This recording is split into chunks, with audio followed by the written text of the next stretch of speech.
Amén. Estamos, hermanos, en la serie que hemos llamado ¿Quién es Dios para mí? Una serie que está basada en los nombres de Dios, en sus diferentes nombres que nos revelan quién es Él para nosotros y lo que Él quiere hacer en cada una de nuestras vidas. Hemos visto el primer tema a Jehová Jireh, Jehová o como Dios mi proveedor. El domingo pasado vimos a Jehová Shalom, como el Dios de ¿qué? El Dios de mi paz. Y hoy vamos a hablar de El Shaddai, el Dios todopoderoso, el que gobierna todo, el creador de los cielos y de la tierra, el que tiene toda la fuerza, el que tiene todo el poder. Y sabes, es el Dios que satisface, que suple todas las necesidades de su pueblo. Por primera vez, Dios se revela con este nombre a Abraham, siendo Abraham un anciano de 99 años y sin hijos. Y en Génesis capítulo 17, versículo 1, dice: cuando Abraham tenía 99 años, el Señor se le apareció y le dijo: yo soy el Shaddai, Dios todopoderoso. Sírveme con fidelidad y lleva una vida intachable. Yo haré un pacto contigo, por medio del cual garantizo darte una descendencia incontable. Esta promesa que Dios le hace a Abraham era humanamente imposible. Abraham tenía 99 años y Sara tenía 90. O sea, eso no entra, ¿verdad?, en nuestra mente finita. Solamente podía ser cumplida por un Dios que es más que suficiente, un Dios que tiene el poder para dar vida y bendición en cualquier circunstancia. El Shaddai, mis amados hermanos, es el Dios que suple todas nuestras necesidades. Es el Dios que nos da el poder para vivir en todas las áreas de nuestra vida. Y hoy quiero hablarles de 4 áreas de nuestra vida en las cuales el Dios Todopoderoso satisface nuestras necesidades. Y la primera de estas áreas es o tiene que ver con el ámbito material. Podemos decir que Dios satisface mis necesidades materiales. Y pueden escribirlo allí en su bosquejo. Dios satisface mis necesidades materiales. En el Nuevo Testamento encontramos el testimonio del apóstol Pablo cuando él escribe a la iglesia de Filipos. En Filipenses capítulo 4, versículos 10 al 13, él escribe lo siguiente: me alegro muchísimo en el Señor de que al fin hayan vuelto a interesarse en mí. Claro está que tenían interés, solo que no habían tenido la oportunidad de demostrarlo. No digo esto porque esté necesitado, pues he aprendido a estar satisfecho en cualquier situación en que me encuentre. Sé lo que es vivir en la pobreza y lo que es vivir en la abundancia. He aprendido a vivir en todas y cada una de las circunstancias, tanto a quedar saciado como a pasar hambre, a tener de sobra como a sufrir escasez. Y aquí viene ese versículo que todos conocemos. Digámoslo juntos. Todo lo puedo en Cristo que me fortalece. En este pasaje el apóstol Pablo testifica de cómo Dios, ese Dios todopoderoso, satisface sus necesidades materiales.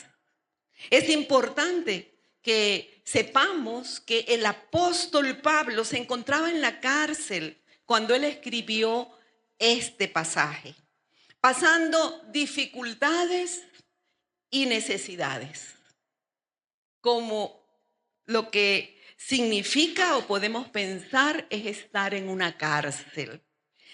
Y él está agradeciendo a aquella iglesia de Filipos que había tenido cuidado con él, que por su amor, él está agradeciéndole su preocupación y su cuidado hacia él.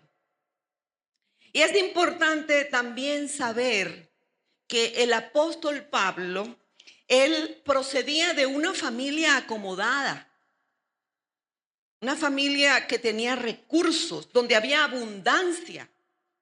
Y ahora él se encuentra en la cárcel, pasando necesidades. Y allí es donde Pablo expresa, he aprendido a estar satisfecho en cualquier necesidad o en cualquier situación en que me encuentre. Sé lo que es vivir en la abundancia y en la pobreza. Pablo nos enseña, mis amados, que tú y yo debemos estar siempre contentos, agradecidos a Dios por lo poco o por lo mucho que podamos tener. ¿Saben por qué? Porque es el Dios todopoderoso, el mismo Dios de Pablo, que nos fortalece, que nos capacita y que nos da su poder para que podamos vivir con gratitud, como lo expresa allí el apóstol Pablo, en cualquier circunstancia. ¿Qué significa cuando Pablo dice, todo lo puedo en Cristo que me fortalece? Significa que en medio de las dificultades, amados, que tú y yo podamos vivir o estar pasando, el Señor está presente. No estamos solos. Él está allí presente para fortalecernos, para otorgarnos su poder, su fuerza y sostenernos con su poder. Hermanos, el Señor quiere que cualquiera que sea nuestra circunstancia, cualquiera que sea nuestra necesidad material, tengamos un corazón agradecido. Y tengamos la confianza de que el Dios Todopoderoso está con nosotros y nos capacita en toda situación. Y aún en las más duras, en las más difíciles, porque no importa cuán difícil sea nuestra situación que estemos pasando, hermanos queridos, Dios se va a glorificar. Cuando vivimos contentos en la abundancia y en la escasez, cuidamos dos cosas. ¿Sabes? Cuidamos en primer lugar de que nuestro corazón se llene de amargura y se llene de queja, porque no tengo, porque estoy pasando una situación difícil. Señor, ¿qué pasa? Me olvidaste.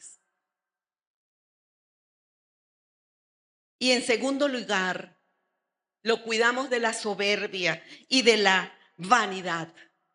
Porque si tienes mucho, te enorgulleces, crees que lo tienes todo, que no te falta nada.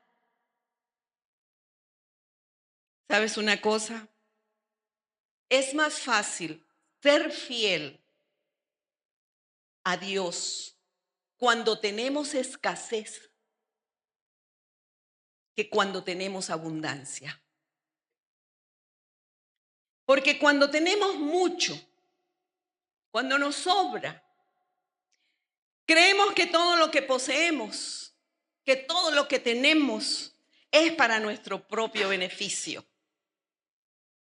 Y es importante, hermanos, entender algo, y es que cuando Dios nos bendice, cuando Dios te bendice y tienes recursos y abundancia, es para que tú seas un instrumento de su amor. Es para que ayudemos a otros. Cuando Dios nos bendice es para que proveamos para su obra, para la extensión de su reino y para que podamos compartir con otros. Hermanos, el poder de Dios, ese poder que Él nos otorga, no es para el progreso y propósito personal, para lo que yo quiero, sino para que su nombre sea honrado. El poder de Dios no apunta a mi bienestar, sino a sus propósitos. Dios nos fortalece tanto a ti como a mí para que podamos demostrarle a otros, a todas aquellas personas con los que nos relacionamos, que nuestro Dios es un Dios todo suficiente, un Dios todopoderoso. Entonces, si Dios me da abundancia o si Dios me da escasez, recordemos, mis amados, que Él tiene propósitos. Él tiene propósitos.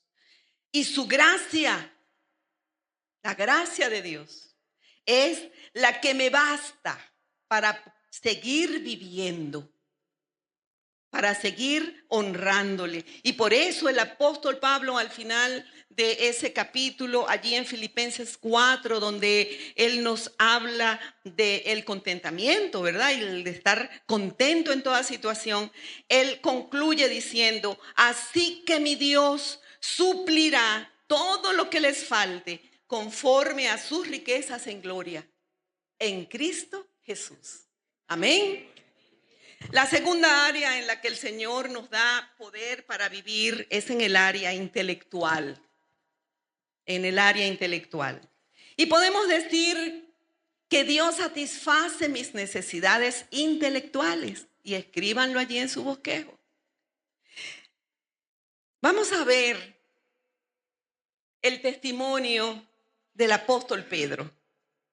En el libro de los Hechos de los Apóstoles, en el capítulo 4, encontramos a Pedro predicando, lleno del Espíritu Santo. Y lo hacía con denuedo, con un tremendo denuedo. Y dice la Escritura en el versículo 13, Hechos 4, versículo 13, lo siguiente. Al ver el valor de Pedro y de Juan, y como sabían que ellos eran gente del pueblo, y sin mucha preparación, se maravillaron al reconocer que habían estado con Jesús. Todos conocemos, ¿verdad?, quién era Pedro. Pedro era un pescador. Esa era su profesión. Él seguramente no había asistido a ninguna escuela rabínica ni a ninguna universidad de aquel tiempo. Y aquellos judíos se preguntaban, ¿qué pasa con este hombre? Este hombre es un ignorante para ellos. Este hombre no tiene preparación, pero tiene algo. Tiene poder. Tiene poder. Y es interesante saber lo importante que era en aquella época que los judíos pasaran por las universidades, que fueran a las escuelas rabínicas, como fue el apóstol Pablo. Un hombre que había estudiado, que había recibido educación. Pero Pedro nunca fue a ninguna de esas escuelas, a ninguna universidad. Y no es que Pedro fuera un ignorante, pero hay que reconocer que él tenía limitaciones intelectuales. En segunda de Pedro, capítulo 3, en la segunda carta del apóstol Pedro, en capítulo 3, los versículos 15 y 16, el mismo apóstol Pedro escribe, tal como les escribió también nuestro querido hermano Pablo, refiriéndose a las cartas del apóstol Pablo. Con la sabiduría que Dios le dio, él reconocía que Pablo tenía una formación, ¿verdad? Tenía sabiduría, una sabiduría. Y en todas sus cartas se refiere a estos mismos temas. Y hay en ellas algunos puntos difíciles de entender. Algunas cosas que Pedro no lograba comprender en su totalidad. Pedro está diciendo que le resultaba difícil entender a Pablo, reconociendo él mismo sus limitaciones. Pero Pedro recibió la capacitación de Dios. Porque Él nos capacita, hermanos. Nos capacita. Él escribió 2 tremendas cartas que son palabra de Dios. La primera carta y la segunda carta. ¿Sabes por qué? Porque es Dios quien se hace cargo de nuestras necesidades intelectuales. Dios nos da el poder, amados hermanos, que nos permite saltar cualquier limitación intelectual. Por eso, ninguno de nosotros puede decir, es que yo no sé, es que yo no puedo, es que yo no estoy capacitado. Porque, hermanos, es Dios quien nos capacita. ¿Lo entendemos? Él es el que te da la sabiduría, no la humana, sino la sabiduría de Dios. Y Él dice, cuando tú te sientas así, que pidas la sabiduría, porque Dios te la dará en abundancia, sin reproche, porque Él es la fuente de toda sabiduría. Hermanos, sabes, cualquier estudio que tú tengas, cualquier habilidad que tú hayas aprendido en la vida que Dios te ha dado, cualquier experiencia que tú puedas tener, es Dios quien te la ha dado. ¿Y sabes para qué? Para usarla en su reino y para su gloria. Amén. En tercer lugar, la tercera esfera tiene que ver con las necesidades emocionales. Podemos decir entonces que Dios tiene todo el poder para satisfacer nuestras necesidades emocionales. Y en esta área es interesante la experiencia del profeta Jeremías, porque la vida y la experiencia del profeta Jeremías es un testimonio dramático de fortaleza emocional. Entre los comentaristas bíblicos, Jeremías tenía un apodo, tiene un apodo del profeta llorón, porque él siempre está llorando y siempre estaba quejándose. Y cuando el Señor llama a Jeremías, él era un joven. Él tendría aproximadamente unos 25 años y él tenía la vida asegurada porque él pertenecía a la clase sacerdotal, la cual se heredaba de padres a hijos. Y él vivía en una ciudad donde todos eran sacerdotes. Jeremías tenía una vida, podemos decir, cómoda. Él estaba satisfecho, tenía todo asegurado. Él lo único que tenía que hacer era ir al templo, cumplir sus funciones sacerdotales y regresar a la casa y vivir feliz con su familia. Y un día el Señor lo llama y le dice, mira Jeremías, ven acá, yo te voy a mandar por profeta a las naciones. Y Jeremías no quiere ir. Y él tiene un montón de argumentos. Y él le dice a Dios, Señor, es que yo soy un niño. Tenía 25 años. Imagínense, yo soy un niño. Esa fue su excusa más fuerte. Y el Señor le dice, no digas que eres un niño, porque harás todo lo que yo te mande hacer. Y Dios le da un mensaje a Jeremías, el cual tristemente no fue aceptado en aquella época. El pueblo no acepta el mensaje que Dios le dio a Jeremías. Y eso aflige a Jeremías. Y él, en medio de su aflicción, de no ser escuchado, él tiene profundas depresiones y tiene bajones emocionales, como lo podemos experimentar nosotros, ¿verdad? Cuando no entendemos el porqué de las cosas, nos entristecemos, nos deprimimos, lloramos y les hacemos preguntas al Señor. Señor, ¿por qué a mí? ¿Por qué permites esto, Señor? Si yo soy fiel, yo te sirvo. ¿Por qué permites esto, Señor? Le hacemos preguntas al Señor. Y creemos que el Señor no nos responde porque no nos oye, porque no le interesamos.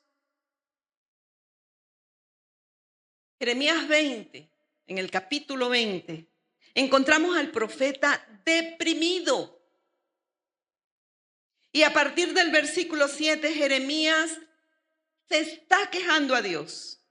Y él acusa a Dios de haberlo llevado a un ministerio doloroso, a un ministerio impuesto por Dios por la fuerza. Y fíjense allí en el versículo 7, como él expresa. Y él le dice, me sedujiste, Señor, y yo me dejé seducir. Fuiste más fuerte que yo y me venciste. Todo el mundo se burla de mí. Se ríen de mí todo el tiempo.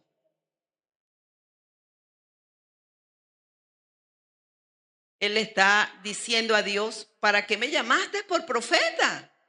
Si la gente se burla de mí, yo vivía tranquilo, Señor. Yo no tenía problemas. ¿Para qué me llamaste? ¿Por qué me has dado este trabajo tan difícil? La gente no oye, Señor. Podemos decir que Jeremías está viviendo una crisis emocional. Él le dice a Dios, todo el mundo se burla de mí, se ríen todo el tiempo, Señor. La crisis emocional de Jeremías llega a su clímax en el versículo 9, cuando dice él allí, si digo, no me acordaré más de él, ni hablaré más en su nombre.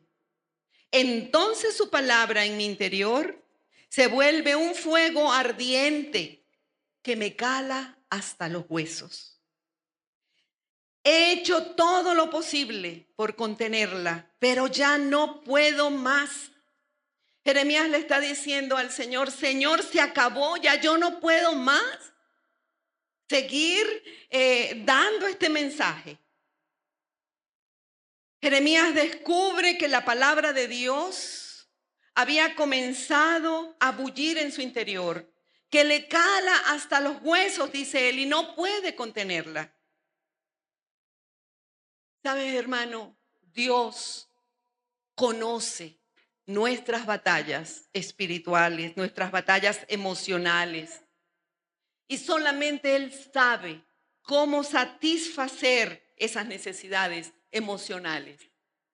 Jeremías, en medio de ese clímax por el que está pasando, ese clímax emocional, él hace una declaración impresionante en el versículo 11. Y él dice, pero, aún todo lo que él ha expresado antes, pero el Señor está conmigo. ¿Como qué? Como un guerrero poderoso. Y en la Reina Valera 60, en la versión de la Biblia, Reina Valera 60, dice como un poderoso gigante. Jeremías descubre que no está solo. No está solo. Como no lo estamos nosotros en ninguna circunstancia, en ninguna aflicción. Jeremías descubre que el poder de Dios está con él y que es ese poder de Dios el que lo capacita para su tarea, para la tarea que Dios le ha encomendado.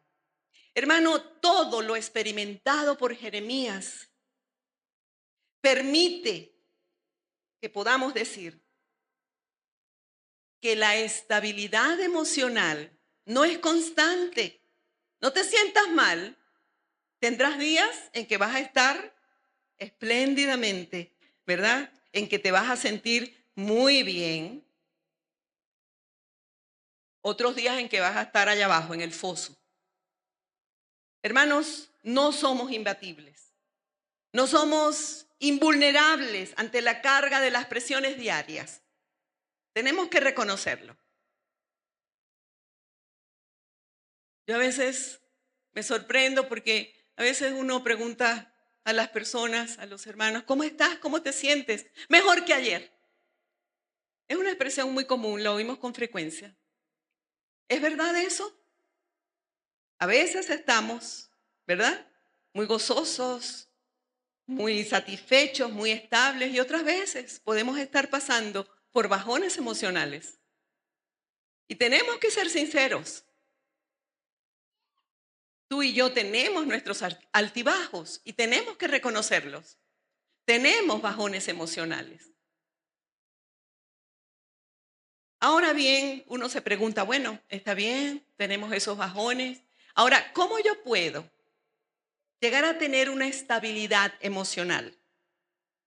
¿Cómo se alcanza esa estabilidad emocional? ¿O cómo, cuando estoy en un bajón emocional, yo puedo ser fortalecido y levantarme nuevamente? ¿Sabes cuándo? Cuando nos apropiamos de las promesas. Cuando nos apropiamos de las promesas. Solamente, hermanos, en ese momento, el Dios Todopoderoso te va a traer la estabilidad emocional. Por supuesto, si tú estás dispuesto a apropiarte de ellas. Y eso es importante. Yo siempre doy testimonio de lo que esas promesas han significado para mi vida. Mira, yo recuerdo cuando mi esposo partió con el Señor, de manera inesperada, sorpresiva, y uno podrán imaginarse el impacto en nuestro sistema emocional, en nuestra área emocional, ¿verdad? Y la tristeza o el bajón que eso significa. Y el Señor me dio a mí una promesa poderosa. El Señor me dijo, no temas, yo estoy contigo. No desmayes, yo soy tu Dios. No te voy a dejar. Él es mi hijo y yo lo llamé a mi presencia, pero yo no te voy a dejar, yo estoy contigo. No te dejaré y no te desampararé y contigo estaré a donde quiera que vayas. Hermanos, y así ha sido toda mi vida, desde que mi esposo partió con el Señor. El Señor no me ha dejado, el Señor no me ha desamparado. Él ha estado cada día de mi vida. Y son promesas que Él me dio. Y sabes, yo me las tengo que apropiar diariamente. No es que me las apropie una sola vez y ya. ¿Por qué? Porque voy a tener bajones y los he tenido. Señor, tú me prometiste eso. Pero enseguida el Señor me levanta. Porque estas son las promesas del Señor para darnos esa estabilidad. Y por eso el apóstol Pedro allí en su primera carta, capítulo 5, versículo 7, él nos anima y nos dice, depositen en él toda ansiedad. ¿Por qué? Porque él cuida de ustedes. No están solos. El Señor cuida de ustedes. Hermanos, cuando tu tanque emocional esté en el piso, Cuando estés pasando por un bajón, cuando tengas un desgaste emocional y pierdas esa estabilidad, ¿sabes qué? Es allí donde entra el poder de Dios para fortalecerte. Y sabes, es importantísimo aquí recordar la experiencia del apóstol Pablo.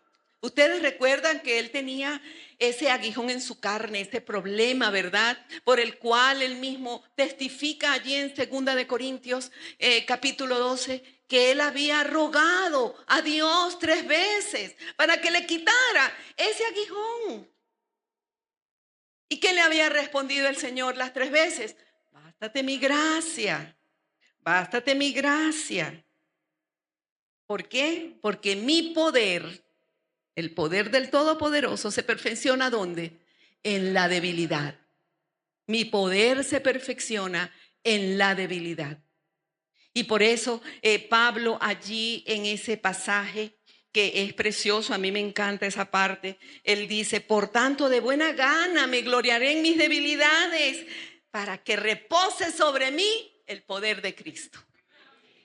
Porque cuando soy débil, entonces soy fuerte. Y eso es hermoso, hermanos queridos.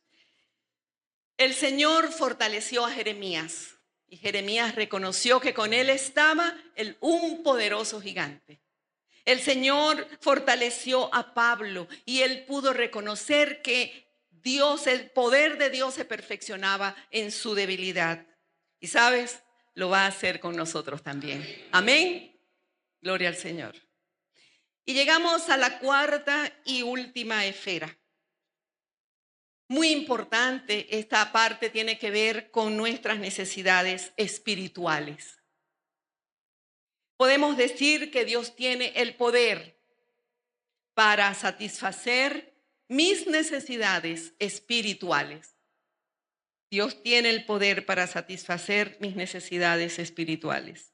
Y tenemos que ir a Efesios capítulo 6. Allí en Efesios capítulo 6 encontramos un testimonio de fortaleza espiritual. Y vamos a leer el versículo 10. En el versículo 10 del capítulo 6 de Efesios, Pablo dice, por lo demás, hermanos míos, fortaleceos en el Señor y en el poder de su fuerza. Cuando Pablo dice, por lo demás, fortaleceos en el Señor, él está allí llegando a la conclusión de un argumento que él trae desde atrás, desde el capítulo anterior. Y uno se pregunta, ¿cómo puedo fortalecerme en el Señor? Si Pablo dice, por lo demás, fortaleceos en el Señor. Tenemos que ver esta epístola de los Efesios en panorámicamente. Y encontramos que Pablo, en el capítulo 5, en el versículo 18, él expresa, no os embriaguéis con vino, en lo cual hay disolución, antes bien, sed llenos del Espíritu, sed llenos del Espíritu Santo. Y después de ese desafío que Pablo le da a aquellos hermanos, sed llenos del Espíritu Santo, él comienza a presentar ilustraciones de la vida diaria, de lo que es una vida llena del Espíritu en el diario vivir. Ahora, ¿qué cosa es una vida llena del Espíritu? Cuando Pablo anima allí, sed llenos del Espíritu. ¿Qué significa eso? Bueno, primero les voy a decir que una vida llena del Espíritu no es una vida donde vas a tener experiencias raras o experiencias estáticas. Ay, estoy lleno porque el Espíritu me tocó, se me apareció en sueños o me dio esta revelación. No, no está llena de experiencias raras, de experiencias estáticas. El concepto que fluye de la palabra de Dios es un concepto práctico, es un concepto claro. A partir de este mandato, sed llenos del Espíritu Santo, la palabra de Dios nos presenta, ¿sabes qué? La relación entre el esposo y la esposa. Y ustedes lo pueden leer después en sus casas. Allí en el versículo 21, él dice, someteos unos a otros en el temor de Dios, las casadas estén sujetas a su propio marido como el Señor. Y él empieza a hablar de esa relación entre el esposo y la esposa. Y luego la relación entre padres e hijos. Entre los siervos, que en aquella época la esclavitud todavía era permitida, y los amos. Cosas prácticas. Y él dice que la mujer debe sujetarse al esposo y que el esposo ¿qué? ¿Qué tiene que hacer? Ajá. Pero díganlo con fuerza, hombres. Ajá, el esposo debe amar a su esposa, porque a veces aluden, no, es que la mujer se tiene que sujetar a mí, pero el esposo tiene que amar a su esposa. Y no es nada, que la meta es alta, como Cristo amó a la iglesia. A ver, ¿cuántos aman a su esposa como Cristo amó a la iglesia? Bueno, gloria a Dios, que así sea. Tengo que hablar con las esposas después para ver si es verdad, para ver si eso se está cumpliendo, ¿verdad? Bueno, entonces fíjense, ¿cómo puede ser eso posible, amados? ¿Cómo puede una mujer sujetarse a su esposo y el esposo amarla como Cristo amó a la iglesia? ¿Cómo pueden los padres e hijos tener una relación buena, verdad? ¿Cómo puede vivirse la vida diaria? Hermanos, solamente cuando tenemos una vida llena del Espíritu. Solamente así. Y eso es lo que viene hablando Pablo cuando llega aquí al capítulo 6. Y él le dice, por lo demás, es decir, por todo eso, concluyendo la línea de pensamiento que vengo desarrollando, fortaleceos en el Señor y en el poder de su fuerza. Porque en el poder de Dios, hermanos, en ese Dios todopoderoso, es que encontramos la satisfacción de las necesidades espirituales. Y la palabra clave aquí en este versículo, que es muy importante, es el verbo fortaleceos. Y este verbo tiene, ¿sabes?, 3 características que es importante que podamos guardarla allí en nuestras mentes, en nuestros corazones. Es un verbo, primeramente, que está en presente. Fortaleceos, ya, hoy.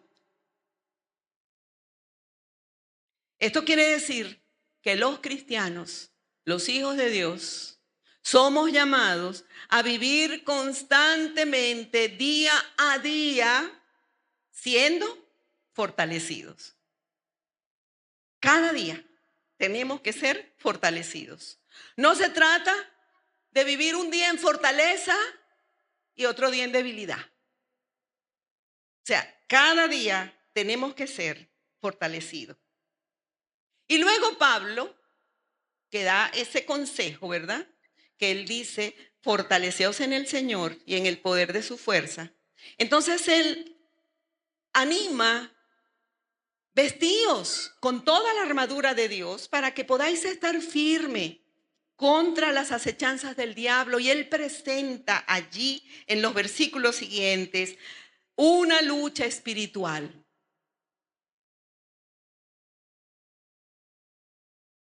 Existe una guerra espiritual, sí, pero una guerra que fue ganada por el Señor en la cruz para siempre. Amén. Esa guerra quedó ganada por Jesucristo. Y la victoria del Señor Jesucristo es nuestra victoria, hermanos. Ahora, nosotros tenemos luchas espirituales diariamente, pero son luchas, porque la guerra ya está ganada. La guerra la ganó Cristo en la cruz, donde Él expuso públicamente a todos, a Satanás y todas sus huestes de maldad. Quedaron expuestas públicamente. El apóstol dice aquí que si tú y yo tenemos una vida llena del Espíritu, podemos ser fortalecidos en el Señor y en el poder de su fuerza. Hermanos, es vital que nosotros entendamos esto. que enfrentamos luchas, es verdad, pero el Señor no nos ha dejado desprovistos ni desvestidos. Él nos ha dejado los recursos y las herramientas para que podamos vivir un cristianismo en victoria, no en derrota. Dios espera, nuestro amado Padre Celestial espera que seamos fortalecidos en Él. En segundo lugar, este verbo les dije que tenía 3 características. Entonces, la primera es que está en tiempo presente y que nuestra fortaleza en el Señor tiene que ser diaria. En segundo lugar, este verbo es pasivo. ¿Qué significa esto? Que yo no soy quien me fortalezco. Esa fortaleza no es humana. No es en mi fuerza, pues no es porque yo vaya a un gimnasio ahora como están de moda, ¿verdad? A hacer fitness, ejercicio y sacar músculo. No. El Señor es la fuente de nuestra fortaleza, hermanos. Es Él. Pero nosotros tenemos que estar dispuestos a someternos a Él, a obedecerle a Él y recibir de Él esa fortaleza y ese poder. Porque es el poder de Dios que viene sobre nuestras vidas, sobre tu vida y mi vida, la que nos llena de fortaleza. Y en tercer lugar es un verbo imperativo. Es un verbo imperativo y esto va para todos nosotros. Aquí no se escapa ni el gato. ¿Qué significa esto? Que no es una opción, hermanos. Es una obligación. Tenemos que fortalecernos en el Señor cada día de nuestras vidas. ¿Sabes por qué? Porque si no lo hacemos, vamos a caer en derrota. Ahora surge la pregunta, ¿por qué el Señor nos manda a fortalecernos en Él? Bueno, ya lo dije antes, nos manda a fortalecernos en Él, hermanos, para la lucha espiritual.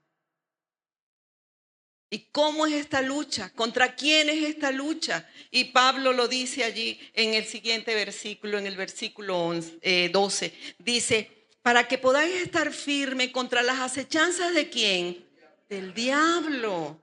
Porque no tenemos lucha contra carne, contra sangre y carne, sino contra ¿quiénes? Principados, potestades, contra los gobernadores de las tinieblas de este siglo, contra huestes espirituales de maldad en las regiones celestes. Hay a veces algunos cristianos que viven, recuerdo una frase que usaba mucho mi esposo, en las Ganímedes, por allá en otra galaxia, que creen que son intocables, que nada les va a pasar. Hermanos, estamos en una lucha espiritual diaria. Diariamente. Y es importante darnos cuenta, ¿sabes? En la práctica, porque esto es sumamente práctico, que ese jefe injusto que tienes allí en el trabajo, en la oficina, no es él el que te está hostilizando, es alguien que está detrás de él. ¿Quién es? Satanás. Que ese hermano que te hirió con sus palabras o que te criticó, no es él. Es alguien que está detrás de él. Tenemos que ver que detrás de todo conflicto hay alguien que ha venido a robar, a matar y a destruir. Así que no podemos vivir en las Ganímedes. Tenemos que aterrizar, tenemos que pisar tierra. Vivimos, y Pablo lo dice, en una lucha espiritual que no es contra sangre ni carne. Es contra todo un mundo espiritual muy bien organizado. Muy bien organizado. Principados, potestades, gobernadores y huestes espirituales de maldad. ¿Se dan cuenta? O sea, esto es diario, hermanos. Ahora, tú y yo tenemos que estar preparados para la lucha espiritual. Pero si no tenemos una vida llena del Espíritu Santo, hermano querido, es imposible. Porque si tú vives en el nivel de la carne, satisfaciendo tus deseos, tus pasiones, no vas a tener victoria. Vas a vivir en derrota espiritual. ¿Y cuántos hay que se quejan? ¿Por qué esto? ¿Por qué aquello? ¿Por qué me pasa? Hay que revisar la vida, hermanos. Hay que buscar la llenura del Espíritu Santo. La victoria sobre Satanás está en el poder de la fuerza de Cristo. Y nuestra vida, tu vida y mi vida, debe estar caracterizada por la confianza de que en Cristo somos más que vencedores. Amén. Y ya para terminar, quiero destacar que cuando Dios se le aparece a Abraham, Él le dice: yo soy el Dios Todopoderoso. Yo soy el Shaddai. Es interesante lo que dice Apocalipsis 1, versículo 8. No lo tienen en sus bosquejos, pero pueden poner la cita bíblica allí para que lo lean en sus casas. Dice allí que el Señor Jesucristo resucitado le dice a Juan: yo soy, dice Jesucristo, el alfa y la omega. Yo soy el principio y el fin, el que es, el que era y el que ha de venir, el Todopoderoso. Hermanos, nuestro Señor Jesucristo es el Todopoderoso, el que está con nosotros cada día de nuestras vidas para otorgarnos este poder para que podamos vivir vidas victoriosas.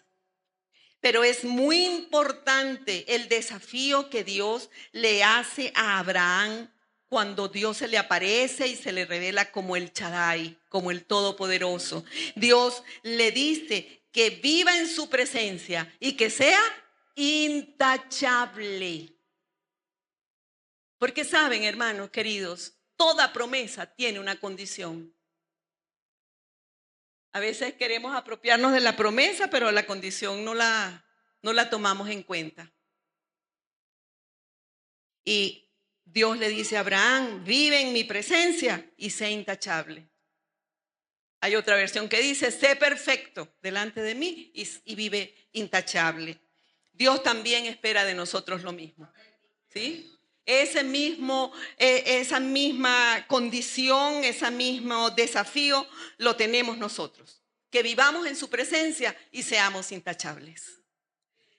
Ahora, si tú quieres disfrutar de ese poder sobrenatural que nos otorga nuestro Dios Todopoderoso para que satisfaga tus necesidades en estas 4 áreas que hemos visto, vitales, en el área material, en el área intelectual, en el área emocional y en el área espiritual, hermanos queridos, hay una condición. Tienes que estar dispuesto. Tenemos que estar dispuestos todos a vivir de una manera intachable y llenos del Espíritu Santo. Amén. Inclinen sus rostros.